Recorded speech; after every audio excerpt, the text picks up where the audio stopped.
Welcome to the Album Anniversary Podcast. Today's show is about Catbite's self-titled debut, which was released on May 7th, 2019, so it's celebrating a 5-year anniversary.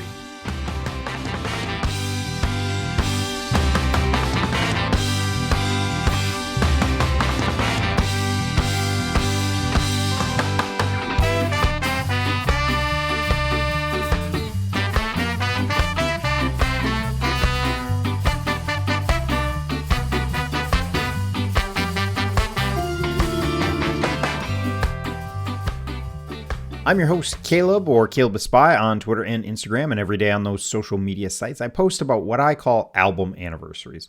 Look, it's just the anniversary of the album's release date. For some albums, I don't know the release date, so I've just kind of found a date on my calendar to take an opportunity to celebrate that album. A couple years ago, I created a calendar to celebrate the release dates of some of my favorite albums. But in the last year, the list has grown significantly, and I now have around 2,000 albums tracked on my calendar. And yes, you may notice I'm trying to mess with the format of this show one more time. So here's the deal. I only have so much time in the day, and I've started working on another podcast, which I'll talk about at the end of the show. I don't want to abandon this show. I have enjoyed making a music podcast so much over really the last 6 months. I've kind of been doing this for about 6 months. The show has changed. It's updated. I've tried to figure some stuff out. And I don't want to abandon it. I just want to try and maybe streamline the show a little, kind of make it a little more focused.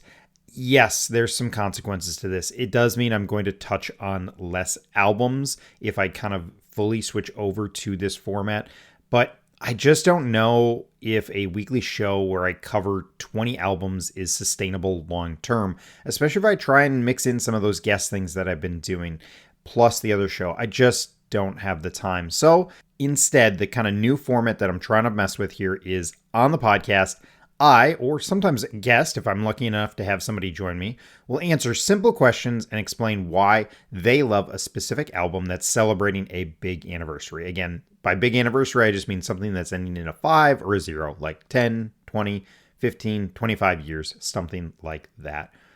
Like I say every week, I'll get it out of the way.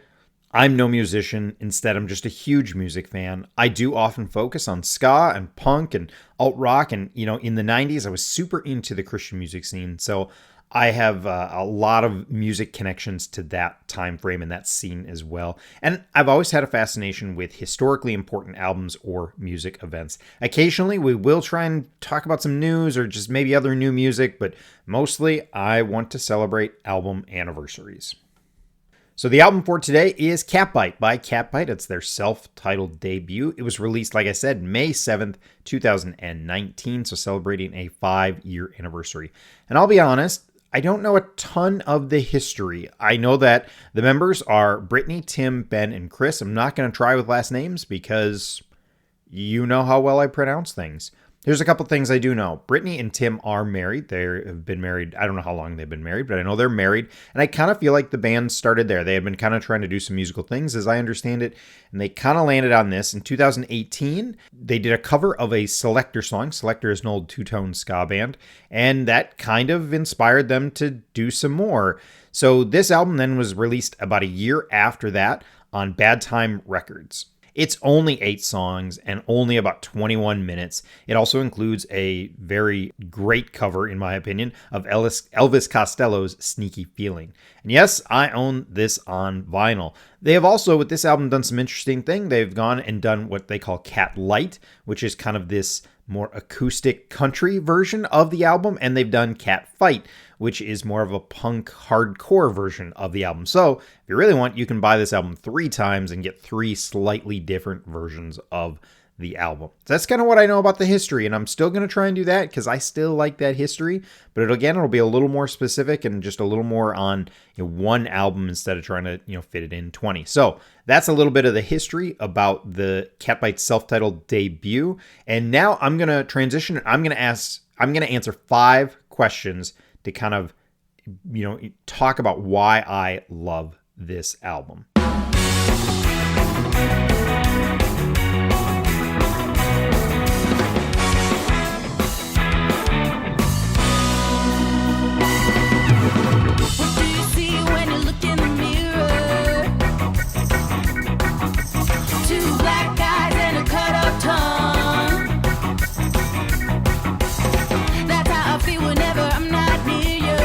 shaking knees can't hold me up. That's how I feel whenever I'm not near you. Come on, baby, let's have some fun. Come on, baby, let's have some fun. Come on, baby, let's have some fun. Come on, baby, let's have some fun. I discovered this and really so much other ska in my what I call my ska awakening of 2020. Look, I'd always been into ska.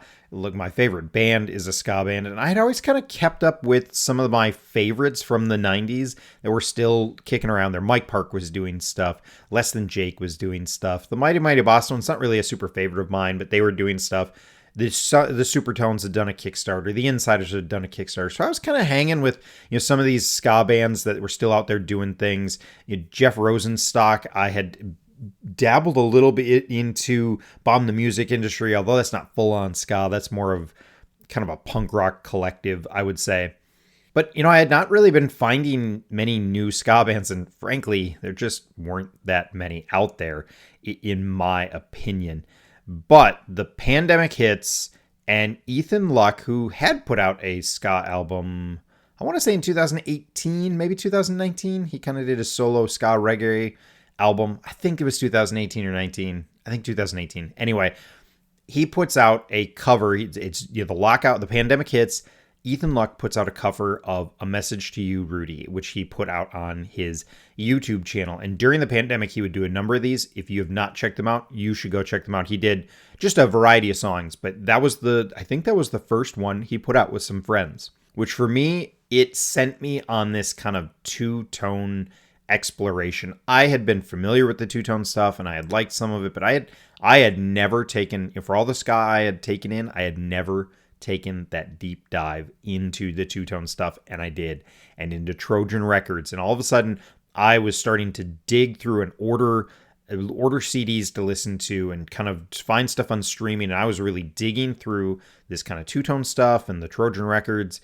And then the George Floyd stuff happens, and I've said this before, I'm from Minnesota. It felt really close to home, even though I live in the suburbs. I actually live close to the farmland in the South, but this felt close to home, and it felt like this big event kind of going on around me and around so many other people. And the song of the summer of 2020 for me was Ghost Town by the Specials. I just played that song over and over. It just felt like it fit with the summer and just kind of so much of what was going on in Minnesota at the time and just really around the country. I don't know why, but that song really felt like it fit, and I really connected with that song throughout the summer. At the end of 2020, Five Iron launches their Kickstarter, which obviously I was thrilled with. And then kind of right after that, they released this Ska Against Racism comp in 2020. Bad Time Records released it in connection with Asian Man Records.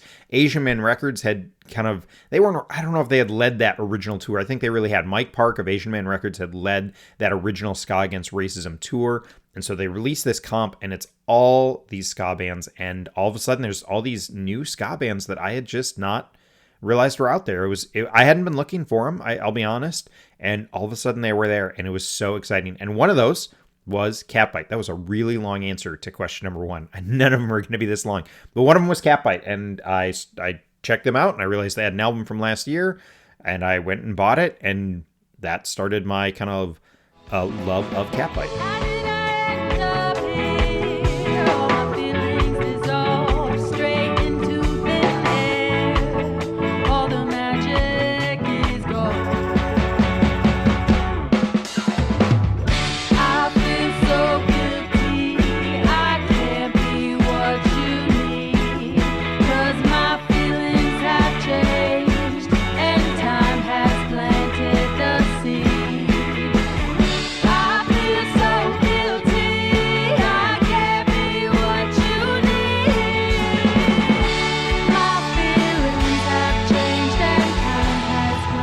What do I like about this album? I do like that it's short. I talk about that all the time on the podcast. I don't love when albums get too long. This one is really short. In some ways, it's a bit of an EP. 8 songs, 21 minutes. It really cuts right to it. There's no fluff on this. There's no extra songs. I like that they didn't feel the need with a debut and kind of, I think, really trying to find who they were and where they fit and what kind of they were going to do in this scene. They didn't try and add a whole bunch of extra things. They felt like, oh, this is my opinion, and I could be wrong. They had these 8 solid, really good songs to start with. Let's start with those. Let's not try and add more to this album and try and make it up, get 12 songs on there, and then 4 of them are kind of fillers. Instead, they kind of went 8 songs. It's 21 minutes, and so there's no fluff, cuts right to it, and I also love that this really embraces the ska. They don't hide it on this album. There's the ska tones, there's the walking bass lines. It's all there. And there's not a ton of horns on this album, but it's a ska album, whether you have the horns or not. It's there, and they really kind of embraced it. And I'll get back to that in a second. I do love the punk energy. I love the ska energy. I love the two-tone flair. And yet there's still some great pop moments on here that they would really, really accentuate on the next album. But again, for a debut, it's here. You can feel the energy and you can feel what they have going on. Also, Tim and Brittany have, I think, a really great chemistry. Obviously, them being married, it's really fun to watch them on stage. They clearly like being around each other and like performing together, and they have a great energy. I think you can kind of get some of that as well on this album. And then Ben and Chris are a superb rhythm section. They absolutely kill it on a number of tracks here where they get to shine.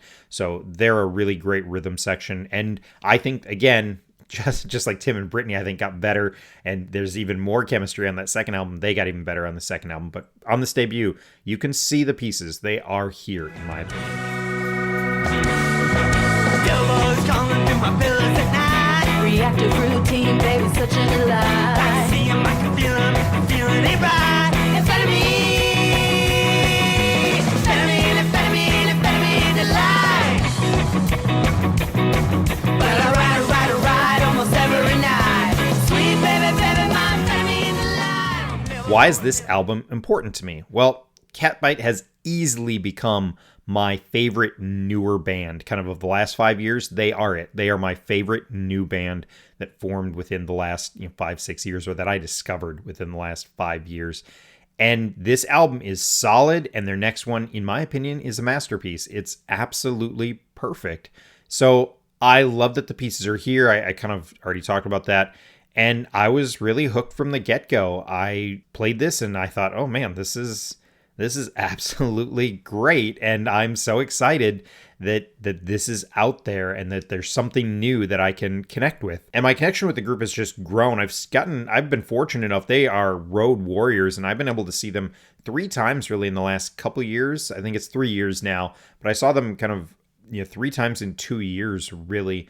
And I was lucky enough to, again, I've gone back and forth with them on Twitter a little, and they actually were doing a show in South Dakota. Again, I live in Minnesota. It was about 4 hours away. It was with the Gaslight Anthem. I just wasn't sure if I was going to be able to go. I really wanted to, but, driving 4 hours, and I kind of mentioned it on Twitter, and they invited me to come down and kind of hook me up to be able to come down and see the show, and that was awesome. The flip side of that is I actually I recommended their second album to Anthony Fantano, the Needle Drop, kind of famous YouTube reviewer. And after he had reviewed Jeff Rosenstock's Ska Dream, I said, I really liked his review of that. And I felt like he just had a good approach to it. And so I had tweeted him, I'd really be interested to know what you think of Catbite's Nice One that came out that year. I think it's a really good ska album, and I'd be interested to know what you think about it. And I know he gets 1,000 of those, and I thought, well, that was fun.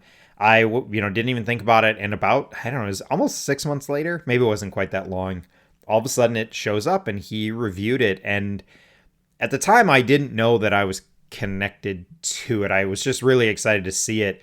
And there's another guy, Anthony Carnes, Carnes? I don't have notes in front of me. I'm so sorry, Anthony. He wrote the book In Defense of Ska, and I mentioned to him, he asks these kind of questions on Twitter, and I mentioned to him that, I think I helped get Catbite's album reviewed by Anthony Fantano, but I don't know. And he responded to me. He said, "You did. Anthony told me it was your tweet that did it." So I helped get them reviewed by Anthony Fantano, and that feels awesome. I'm smiling ear to ear right now just thinking about it. So again, I just kind of have this connection with this band, and I by no means am I taking any credit for their success, because I think they have really started to build an audience, and I am super, super thrilled for them. They deserve Anthony Fantano to review their album, and he gave it a very positive review. They deserve that because it's a great album. It's not this one. I'm sorry, I'm totally off on a different tangent, but they deserve it because it's a great album, and they put out a really, really great album, and I'm so thankful that they have started to grow into enough where I think they've all kind of quit a lot of their day jobs and they're able to do music full time. And in 2024, it's now 2024, that's a big deal, I think, to be able to do that. So I'm really thankful for that. And so why is this album important to me? Well, it's the debut of one of my new favorite bands. It's a band I feel a really strong connection with. I think they're working on new material, and I'm so excited to hear it. I hope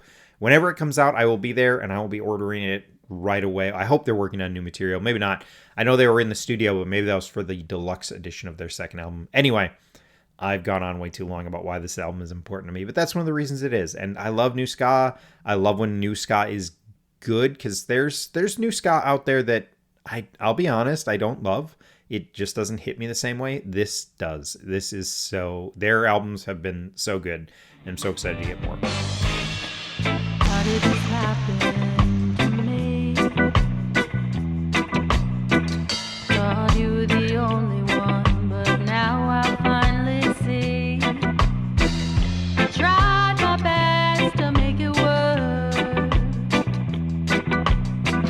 Time came around and spoke its final word.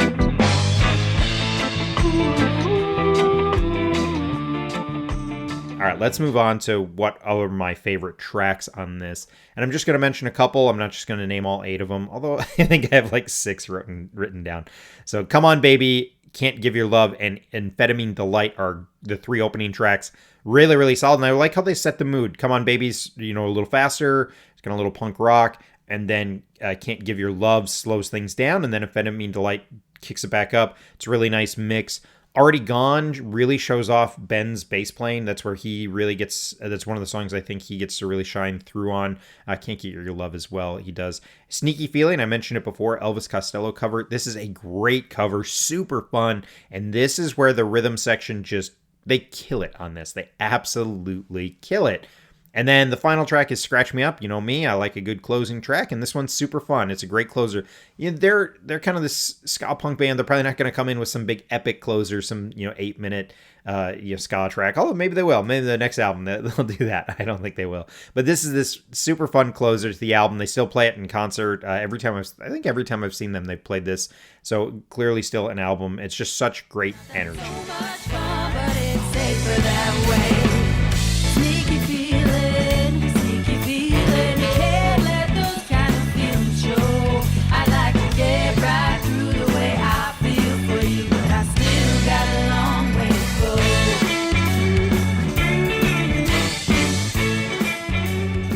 So why should someone check out this album? I think this is cool ska, and I'm in the bag on ska. There's no way around it.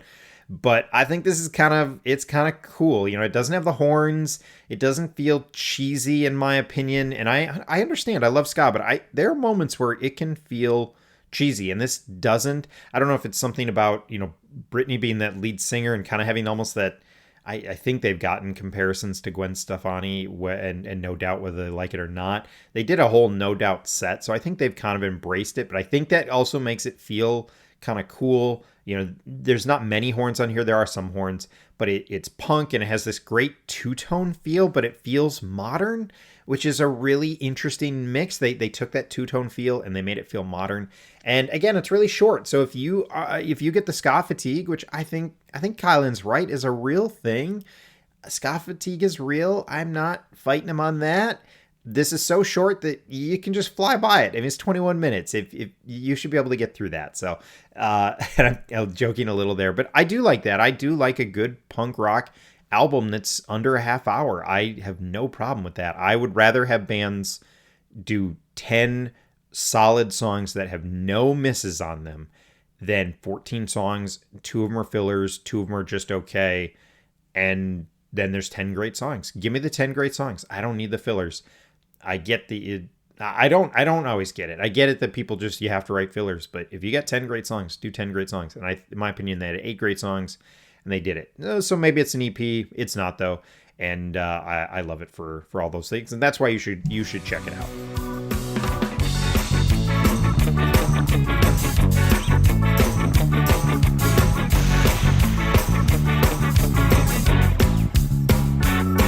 I got shivers, I got sweats, and I'm feeding for a scratch. I don't care how it hurts, want them up and down my back. I'm feeling so high, got me feeling alright. Just give me sidestep and seizures tonight.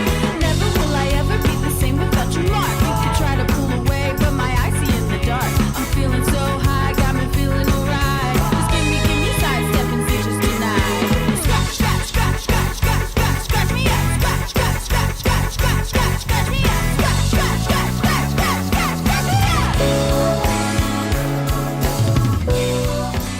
Okay, that is it for Catbite's self-titled debut, May 7th, 2019. So again, celebrating a 5-year anniversary. Let me know what you think. What did I get right? What did I get wrong? What are your favorites from this album? What do you like about this album? Do you like this format? Let's be honest, as I struggle to figure out a format that is both sustainable and my wife doesn't hate me for. She doesn't hate me. I'm joking around about that. She is so understanding as I've kind of gotten into this podcast thing, and some of the music stuff on Twitter has consumed my life and kind of consumed all my free time and all of my hobby time. She has been nothing but gracious, but I do. I think I really want to be able to put a lot of time into the youth group podcast that I'm going to talk about in a second.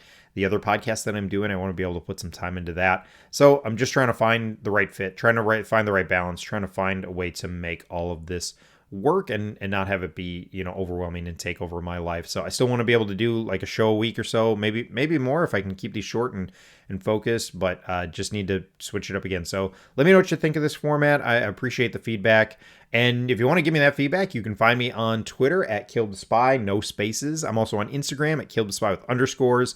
And you can email me at KilledTheSpyPodcast@gmail.com, no spaces or underscores. If there are albums that should be on my calendar, let me know and I'll try and get them added. I know somebody hit me up recently and I'm going to try and get those added. Oh, this is going to be a heck of a week, but I'll try and do it.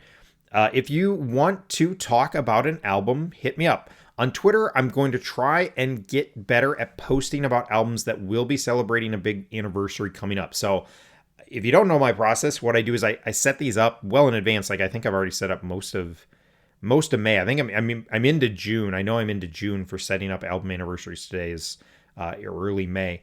So I'm into June setting up these anniversaries. And when I set up a big one, I think what I'm going to try and do is tweet about it a couple weeks in advance and say, hey, this one's coming up. It's celebrating in 2 weeks or so, or 3 weeks. It's going to be celebrating. Hopefully I can get even a month out. And next month, it's going to be celebrating a 30-year anniversary. If you want to talk about it, hit me up. And then hopefully I'll get some responses and people can sit down and we can do this format where I'll just ask you the 5 questions and people can respond. I'll answer myself if it's an album I really want to talk about, like I just did. But instead, I'll kind of let you drive that conversation. You talk about it. I might chime in with some of my answers as well, but I'll try and keep my stuff short because I want to hear why people love certain albums. So that's what I'm going to try and do. It's probably going to be a total failure as I get going here, but that's okay. So if you want or are interested, KilledTheSpyPodcast@gmail.com or also on Twitter, KilledTheSpy. And follow me on those sites. That's where you'll know those things, especially Twitter, which I know is a tough sell. I'll try and do it on I'll try to do it on Instagram as well. Just see if I can get in that better habit. We'll see how that works. So thanks for bearing with me. But if you want to talk about an album that's celebrating a big anniversary, let's get together. Let's talk about it. So please subscribe and share the podcast. If you're so inclined, leave a rating or a review of the ever-changing podcast. You're going to leave a review with, this is what I like about this show, and somebody's going to come listen to me. He doesn't do that on the show.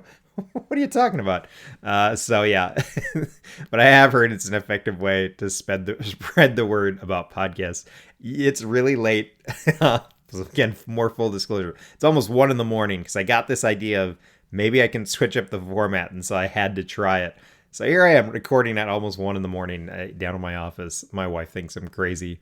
And I just want to say thanks if you engage with me at all on social media. It does take a lot of time to set up those posts and to see people really get excited to revisit or discover older albums. It's always a thrill to me. If you enjoy this show, like I've mentioned, I do another show as well with my friend Scott, and it's called I Survived Youth Group in the 90s. And it's not just a podcast where we reminisce about our youth and the youth group experience we had, but we actually go back and we're trying to interview fellow youth group kids from the 90s, not only from our church and our experience, but we're starting to kind of expand it out. We want to kind of expand it out and talk to other people too who were in different youth group settings. And the purpose of it is, yes, to do some reminiscing and have some fun, but what we really want to do is kind of find out where people are at now and how that youth group experience has impacted their lives. Some people might still be at the same church they were raised at. Some people might have left the church entirely. And we just want to hear kind of that experience and where they're at. We don't start fights. We're not looking to argue with people.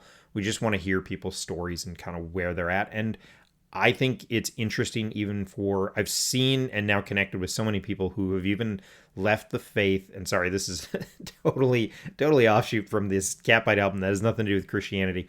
Obviously, though, I mentioned at the beginning of the show, I have a strong connection to Christian music and my youth group experience from the 90s. We're just trying to hear what people have to say and just kind of where they got to how they're at. And we're not looking to fight or argue, just want to hear people's stories. And so I want to also be able to put some time into that, and well, because I do a lot of the editing for that show as well. So I hope you would check that out as well. Again, I Survived Youth Group in the 90s. You can also find, if you can find me on Twitter, you can find that account as well. All right, the music at the beginning and the end of the show is the instrumental version of Sing It Out at Street Level by Peg and the Rejected. And that's the Dingees, member of the Dingees, a punk ska band from the 90s. And this is their kind of version where they just focus on ska tunes. They're really great. Check out the Dingees. Check out Peg and the Rejected if you haven't. And thanks if you listened to any or all of this and my little experiment that I threw together at 1 a.m. This was a bad idea. All right, we'll talk to you soon.